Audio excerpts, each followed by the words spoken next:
Assalamualaikum warahmatullahi wabarakatuh. Halo semuanya, kami dari kelompok 2 reguler 3 akan mempresentasikan hasil diskusi kami dalam mata kuliah sanitasi tempat-tempat umum yang berjudul Sanitasi Kolam Renang. Berikut video presentasi kami. Menurut Peraturan Menteri Kesehatan Republik Indonesia Nomor 32 Tahun 2017 menjelaskan tentang standar baku mutu kesehatan lingkungan dan persyaratan kesehatan air untuk keperluan higien sanitasi, kolam renang, solus per-aqua, dan pemandian umum. Kolam renang merupakan salah satu tempat-tempat umum yang harus mendapatkan pengawasan dan perhatian tentang sanitasi. Sanitasi adalah suatu usaha untuk mengawasi beberapa faktor lingkungan fisik yang berpengaruh kepada manusia, terutama terhadap hal-hal yang punya efek merusak perkembangan fisik, kesehatan, dan kelangsungan hidup. Sehingga, sanitasi kolam renang dapat diartikan sebagai suatu upaya pencegahan penyakit melalui pengendalian atau pengawasan terhadap faktor lingkungan yang berada di kolam renang yang berpengaruh kepada manusia guna memutuskan mata rantai penularan penyakit. Pembagian kolam renang. Kolam renang dapat dibagi dalam beberapa bentuk, yaitu 1. Menurut pembuatannya. A. Pemandian alam atau natural bathing place, misalnya pemandian pantai laut, sungai, danau, dan sebagainya. B. Pemandian buatan artificial swimming pool, misalnya pemandian umum yang terdapat di kabupaten, kota, kota mantia, di hotel, dan sebagainya. 2. Berdasarkan cara pengisian air kolam. A. Fill and draw pool. Pada jenis ini, kolam diisi penuh dengan air. Setelah itu, digunakan dan apabila airnya kotor, dibuang atau dikuras. Biasanya, masa penggunaannya tidak lama, tergantung dari jumlah perenang yang menggunakan dan tingkat pengotoran air kolam. B. Flow-through pool. Air di dalam kolam akan terus-menerus bergantian dengan yang baru. Tipe ini dianggap yang terbaik, hanya saja membutuhkan banyak air berasal dari satu mata air di alam. 3. Berdasarkan pemakaiannya. A. Kolam pemandian perorangan. Kolam renang yang terletak di rumah perseorangan dan diawasi oleh pemiliknya sendiri. B. Kolam renang umum. Kolam renang yang digunakan untuk renang atau mandi secara kolektif oleh sejumlah orang dan dioperasikan oleh seorang pemilik atau perusahaan dengan dikenakan biaya setiap kali menggunakannya. 4. Berdasarkan letaknya. A. Kolam renang yang terletak di tempat terbuka. Misalnya kolam renang umum perorangan yang terletak di tempat terbuka, kolam renang alam atau pemandian alam. Terdapat babak klor yang mendesinfektan kaki para perenang dan shower atau pancuran untuk membersihkan badannya sebelum masuk ke dalam kolam. B. Kolam renang yang terletak di tempat tertutup, misalnya public swimming pool yang terletak dalam bangunan tertutup. Sebaiknya jauh dari pepohonan dengan maksud agar kolam renang tersebut langsung disinari oleh matahari dan mengurangi terjadinya kecelakaan yang disebabkan oleh robohnya sebuah pohon, menghindarkan terjadinya pengotoran-pengotoran daun-daun, cabang-cabang, dan ranting-ranting yang jatuh pada kolam tersebut. Syarat pembangunan kolam renang. Ada sejumlah syarat yang harus dipenuhi untuk membangun sebuah kolam renang yang baik yang meliputi semua aspek, yaitu yang pertama, letak kolam renang. A. Terletak di tempat yang strategis, yaitu mudah dicapai dengan jalan kaki ataupun kendaraan umum atau pribadi. Yang B. Bangunan kolam harus dapat melindungi kolam atau air dari tiupan angin kencang yang membawa debu atau daun-daun. Yang kedua, ukuran kolam renang. Ukuran kolam renang erat kaitannya dengan perkiraan daya tampung kolam renang terhadap pengunjung. Yang ketiga, ada penyediaan air kolam renang. A. Kualitas air kolam harus memenuhi syarat fisika, kimia, dan mikrobiologis sesuai dengan Peraturan Menteri Kesehatan Nomor 32 Tahun 2017. 4. Konstruksi renang. A. Kolam harus dibuat dari bahan yang kuat, rapat air, keras, dan licin, baik untuk lantai maupun dinding. Yang B. Dinding dan lantai harus berwarna terang untuk menjaga keselamatan dan agar lebih saniter. Yang kelima, tempat berjalan berenang. A. Sekeliling kolam tersebut harus ada tempat berjalan yang lebarnya minimum 1,5 meter. Yang keenam, tangga kolam. A. Tangga kolam dipasang tegak lurus dengan jarak dari dinding kolam antara 3-6 inci dan dilengkapi dengan pegangan tangan. Yang ketujuh, ada ruang ganti pakaian. A. Ruang pakai ukuran umum untuk ruangan ini adalah 1,5 dari luas kawasan kolam renang. B. Lantai ruangan harus tidak licin, kedap air dengan sudut antara dinding dan lantai melengkung. Yang C. Ventilasi alam atau buatan memenuhi syarat minimal 100% dari lantai agar dapat meningkatkan kondisi ruangan. Yang kedelapan ada toilet. A. Toilet untuk pria terpisah dengan toilet untuk wanita. Yang B. Jumlah jamban minimal 4 buah untuk setiap 80 pengunjung wanita dan 3 buah untuk 100 pengunjung pria. C. Dalam ruang lavatoris tersedia sabun, tempat cuci tangan, dan tisu. Yang kesembilan ada pancuran bilas. Jumlah pancuran bilas 5 buah untuk setiap 50 orang pengunjung. Yang ke-10 ada tempat sampah. Tersedia tempat sampah yang memenuhi syarat kesehatan dengan jumlah yang cukup untuk para pengunjung di kolam renang tersebut. Selanjutnya ada penyakit yang berhubungan dengan kolam renang. Yang pertama ada penyakit kulit seperti skabies, impetigo, dermatitis, ekzim, ringworm, dan lain-lain. Yang kedua ada disentri seperti amuba dan baciller. Yang ketiga ada infeksi-infeksi mata, hidung, tenggorokan, dan penyakit jalan pernafasan atau pilek. Yang keempat ada swimmers, infeksi telinga yang terjadi akibat kelembapan dari sisa air dan bakteri Pseudomonas aeruginosa. Yang kelima ada diare, Shigella, Cryptosporidium, Norovirus, E. coli, dan Giardia intestinalis. Persyaratan kualitas air kolam renang. Untuk menjaga agar kolam renang tidak menjadi tempat penularan penyakit, maka kualitas airnya harus benar-benar dijaga dan diawasi agar senantiasa memenuhi persyaratan yang telah ditetapkan. Persyaratan air kolam renang yang harus dipenuhi adalah sebagai berikut. Yang pertama, syarat fisik. A. Bau. Bau pada air juga dapat disebabkan karena kandungan klor yang tinggi dalam air kolam renang akibat proses disinfeksi. Yang B. Kejernihan. Air kolam renang harus jernih atau tidak keruh. Yang C. Suhu. Tingkat suhu nyaman yang berbeda-beda, di mana untuk olahraga renang, suhu yang direkomendasikan adalah 26-28 derajat Celcius. Untuk rekreasi, suhu yang direkomendasikan adalah 27-29 derajat Celcius. Yang kedua, syarat kimia. A. pH. Batas pH air kolam renang yang diperbolehkan menurut Peraturan Menteri Kesehatan Republik Indonesia Nomor 32 Tahun 2017 yaitu antara 7 sampai 7,8 apabila menggunakan klorin. Yang B. Sisa klor. Dalam Peraturan Menteri Kesehatan Republik Indonesia Nomor 32 Tahun 2017, batas pemberian senyawa klor yang diperbolehkan untuk kolam yang tidak beratap atau beratap yaitu 1 sampai 1,5 mg per liter. Syarat-syarat sanitasi kolam renang. Persyaratan sanitasi ini berdasarkan Peraturan Menteri Kesehatan Republik Indonesia Nomor 061-per-1-1991 tentang persyaratan kesehatan kolam renang dan pemandian umum. 1. Keadaan syarat air.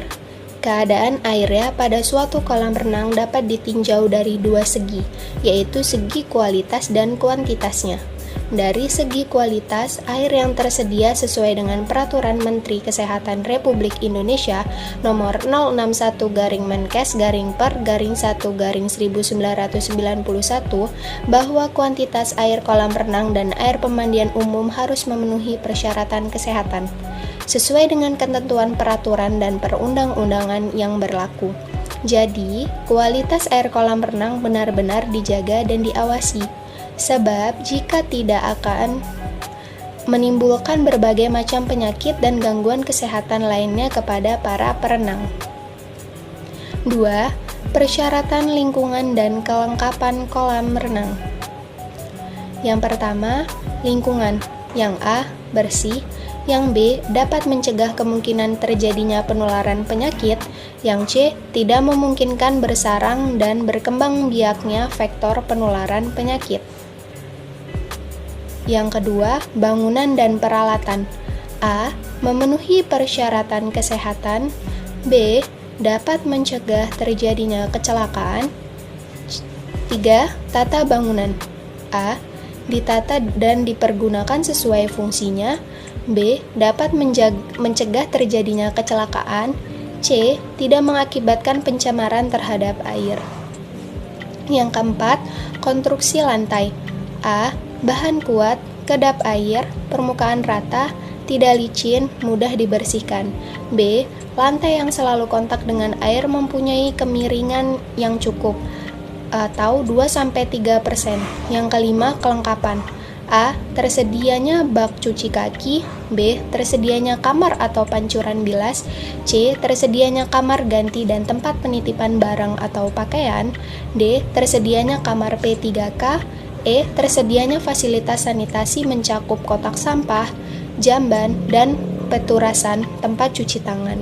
F. Tersedianya gudang bahan-bahan kimia. Persyaratan pembangunan. 1. Area kolam renang. A. Tersedia pemisah yang jelas antara kolam renang dengan area lainnya, sehingga orang yang tidak berkepentingan tidak bisa masuk. Yang B. Harus selalu terisi penuh dengan air. C. Maksimum jumlah perenang yang diizinkan sebanding dengan luas permukaan kolam dibagi dengan 3 meter persegi. D. Harus ada tanda-tanda yang jelas untuk menunjukkan kedalaman kolam renang dan tanda pemisah untuk orang yang tidak dapat berenang dan dapat berenang. Yang kedua, bak cuci kaki untuk kolam renang. A. Harus tersedia dengan ukuran minimal panjang 1,5 meter, lebar 1,5 meter, dan dalamnya 20 cm, dan harus terisi air yang penuh. B. Kadar sisa klor pada air bak cuci kaki itu 2 ppm. 3. Fasilitas sanitasi. 1. Kamar atau pancuran bilas. A. Harus tersedia pancuran bilas minimal 1 pancuran untuk 40 perenang. B. Pancuran bilas untuk pria harus terpisah dari pancuran bilas untuk wanita. 2. Tempat sampah. A. Harus terbuat dari bahan yang cukup ringan, tahan karet, kedap air, dan punya permukaan yang halus pada bagian dalamnya. B. Mempunyai tutup yang mudah dibuka atau ditutup tanpa mengotori tangan. C. Sampah pada setiap ruang dibuang setiap hari. 3. Jamban dan peturasan. A. Jamban dan untuk wanita terpisah dengan jamban untuk pria. B. Harus tersedia untuk tiap 40 orang wanita dan 1 buah jamban untuk tiap 60 orang pria. 4. Tempat cuci tangan.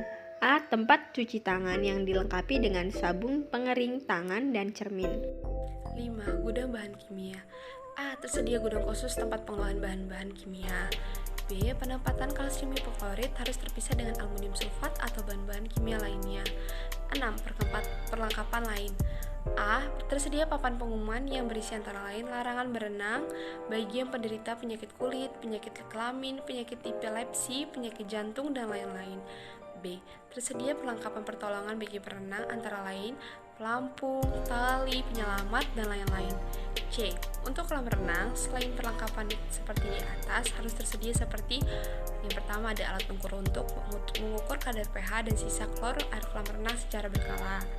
Yang kedua ada hasil pengukur sisa klor dan pH air kolam renang harian diumumkan kepada pengunjung melalui papan pengumuman. Dan yang terakhir ada tersedia tata tertib berenang dan anjuran kebersihan. Selanjutnya di sini ada permasalahan sanitasi kolam renang. Permasalahan sanitasi kolam renang di sini ada 5. Yang pertama, air kolam renang yang keruh. Yang kedua, masih banyaknya terdapat sampah di sekitaran area kolam renang. Yang ketiga, kurangnya pengawasan dari penyelenggara tempat kolam renang. Yang keempat, kebersihan jamban dan kamar bilas yang tidak terjaga. Dan yang terakhir, tidak tersedianya bak cuci kaki di dekat kolam renang untuk mencuci kaki sebelum masuk ke dalam kolam renang. Solusi dan rekomendasi untuk sanitasi kolam renang ini dengan cara lebih meningkatkan pengawasan terhadap higien dan sanitasi kolam renang baik dari segi internal maupun eksternal oleh pihak-pihak terdekat serta bekerja sama dengan para pengunjung atau masyarakat di sekitar kolam renang agar selalu menjaga kebersihan lingkungan kolam renang. Selanjutnya, ada cara merawat kolam renang. Di sini ada 5 cara untuk merawat kolam renang. Yang pertama, menggunakan obat kolam renang. Yang kedua, meminimalkan pertumbuhan lumut atau alga. Yang ketiga, wajib menggunakan sand filter kolam renang untuk menyaring kotoran air kolam renang. Yang keempat, menjaga kebersihan kolam renang dengan menggunakan alat penyaringan manual left skimmer. Yang kelima, membersihkan kerak-kerak pada dinding kolam renang menggunakan pole burst. Standar baku mutu sanitasi kolam renang. Standar baku mutu kesehatan lingkungan untuk media kolam renang meliputi parameter fisik, biologi, dan kimia.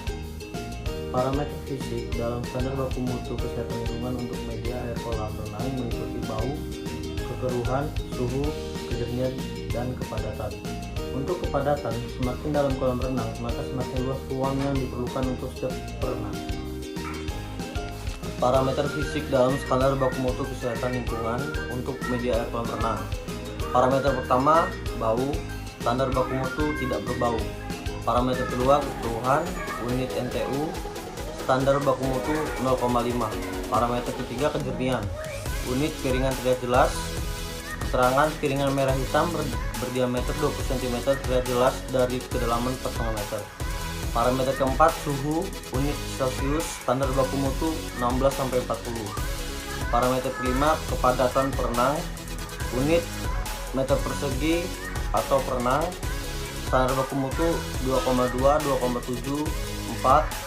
Keterangan kedalaman kurang dari 1 meter, kedalaman 1 sampai 1,5 meter, kedalaman lebih dari 1,5 meter. Parameter biologi dalam standar baku mutu kesehatan lingkungan untuk media air kolam renang terdiri dari 5 parameter. 4 parameter tersebut terdiri dari indikator pencemaran oleh tinja atau E. coli, bakteri yang tidak berasal dari tinja, Pseudomonas aeruginosa, Staphylococcus aureus, dan regional SPP. Sedangkan parameter heterotrophic plate count atau HBC bukan merupakan indikator keberadaan jenis bakteri tertentu, tetapi hanya mengindikasikan perubahan kualitas air baku atau terjadinya pertumbuhan kembali koloni bakteri heterotropik. Parameter biologi dalam standar baku mutu kesehatan lingkungan untuk media air kolam renang. Parameter yang pertama ada E. coli, unit atau satuan CFU per 100 mg, kadar maksimum kurang dari 1, dengan keterangan diperiksa setiap bulan. Yang kedua ada HPC atau heterotrophic plant count, dengan unit atau satuan CFU per 100 ml, dengan kadar maksimum 100, dengan keterangan diperiksa setiap bulan. Yang ketiga ada Pseudomonas aeruginosa, dengan unit CFU per 100 ml, kadar maksimum kurang dari 1, dengan keterangan diperiksa bila diperlukan. Yang keempat ada Staphylococcus aureus, dengan unit CFU per 100 ml, kadar maksimum kurang dari 100, dengan keterangan diperiksa sewaktu-waktu. Yang kelima ada Legionella SPP, dengan unit CFU per 100 ml, dengan kadar maksimum kurang dari 1, dengan keterangan diperiksa setiap 3 bulan untuk air yang diolah, dan setiap bulan. Selanjutnya, parameter kimia.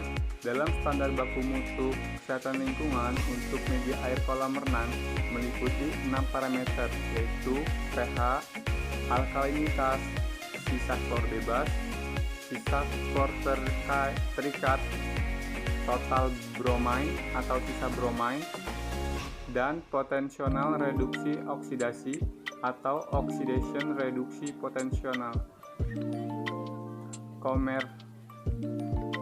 Konsentrasi minimum untuk setiap parameter bergantung pada jenis kolam renang.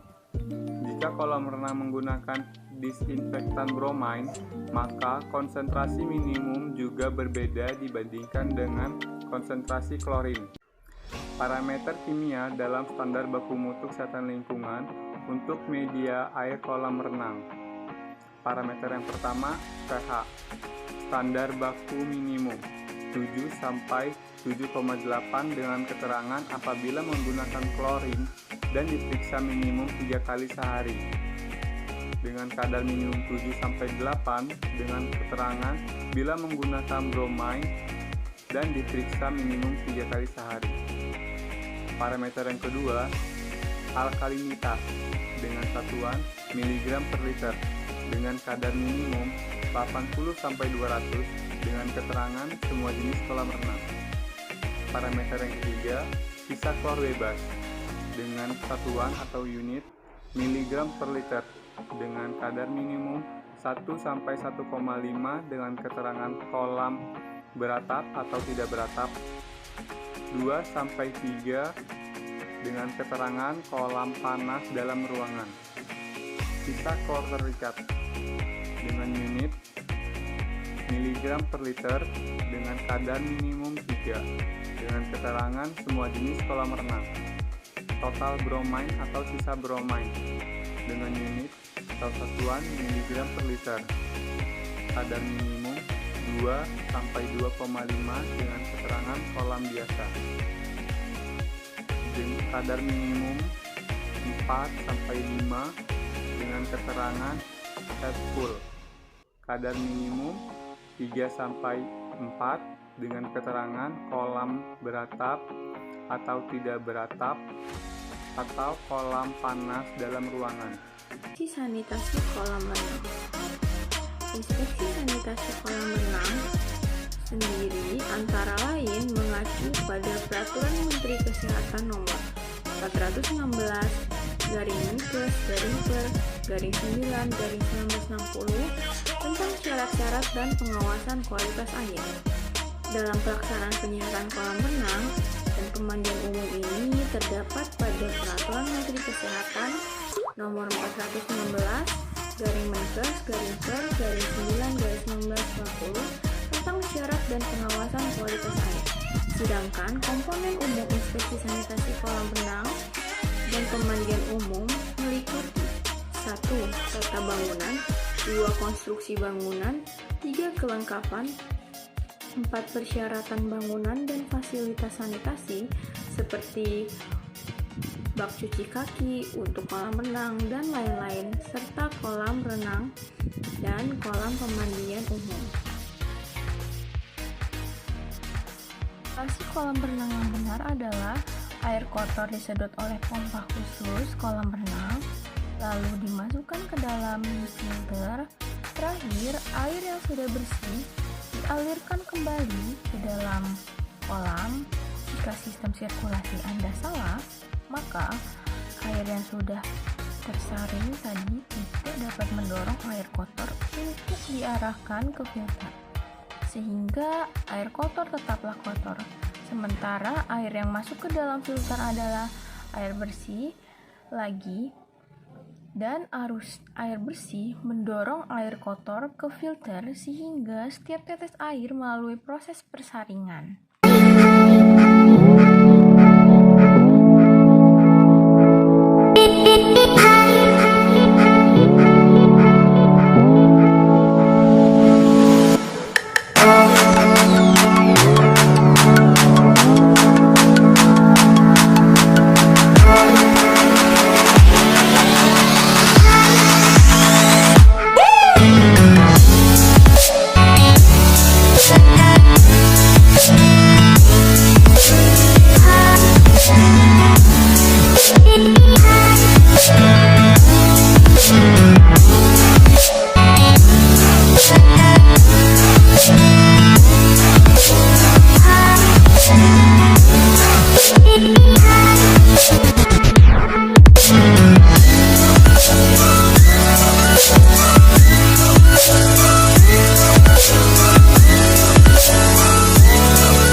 Baiklah, sekian video presentasi dari kami. Apabila ada kesalahan, kami mohon maaf. Wassalamualaikum warahmatullahi wabarakatuh. Terima kasih.